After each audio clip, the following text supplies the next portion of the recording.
په نن شپه د عرفې په شپه اوس د ماښام نه پس د عرفې شپه شروع شو چې دا چا زر کره ته سوره اخلاص ووایي قل هو صورت اوهو ډېر لوی اجر لري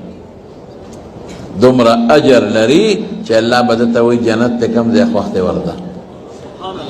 دومره اجر لري چې الله پرې ټول ګناهونه معاف کوي دومره اجر لري چې ستا څومره حاجات دي خدای ټول درته پوره کوي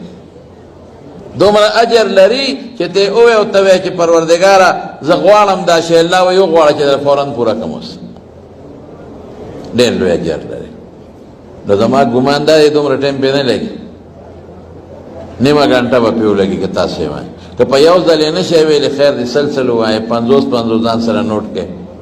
خو نن شپه کې به دا مهرباني وکړو انشاءالله العزیز چې دا سوره اخلاص قل هو صورت ووایي اسیم د قل هو صورت دا فضیلت